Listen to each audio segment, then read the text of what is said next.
ഉദാഹരണത്തിന് മല്ലുവിന് എങ്ങനെ ഒരു ഡയലോഗ് തുടങ്ങണമെന്ന് മല്ലുവിന് അറിയില്ല. ഇങ്ങനെ ഒരു ഡയലോഗ് മല്ലു പറയാൻ ശ്രമിക്കുമ്പോൾ അവൻ ആദ്യം ചിന്തിക്കുന്നത് എങ്ങനെ, ഔ, ഒരു വൺ ഡയലോഗ് തുടങ്ങണം, സ്റ്റാർട്ട് എന്ന് അറിയില്ല, നോട്ട് നോ. ഇതൊരിക്കലും അവനെ പറയാൻ കഴിയില്ല.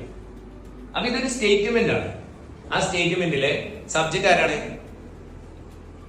ഈ സ്റ്റേറ്റ്മെന്റിലെ എങ്ങനെ ഒരു ഡയലോഗ് തുടങ്ങണമെന്ന് മല്ലുവിന് അറിയില്ല. അവിടെ സബ്ജക്റ്റ് ആരാ? മല്ലു സബ്ജക്റ്റ്. പിന്നെ വെർബിന്റെ നെഗറ്റീവ് ഫോം ആണ് അറിയില്ല, doesn't know. Mallu doesn't know how to start a dialogue. Okay, ഇനി ഞാൻ രണ്ടാമത് എന്റെ കുട്ടികളോട് പറഞ്ഞു യെസ് ഓർ നോ ക്വസ്റ്റ്യൻസ്. നീ ചായ കുടിച്ചോ? മല്ലു എങ്ങനെ പറയാൻ ശ്രമിക്കുക? നീ, യു. ചായ, ഡ്രിങ്ക്, ടീ. കുടിക്കുക, ഡ്രിങ്ക്. പിന്നെ തലയോട്ട് ഇങ്ങനെ അടിക്കും, യു ടീ ഡ്രിങ്ക്. അപ്പോ യെസ് ഓർ നോ ക്വസ്റ്റ്യൻസ് എങ്ങനെ തുടങ്ങുന്നത്?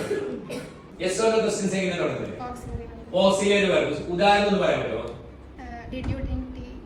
Very good, big hands. അപ്പോ ഓക്സിലറി വെർബ്സ് ഞാൻ നിങ്ങൾ പഠിപ്പിച്ചു. Is, am, are. Was, were. Do, does, did. ഇതിന്റെ ഒക്കെ നെഗറ്റീവ്. വില്ല്, ഷാള്, ക്യാൻ, മേ.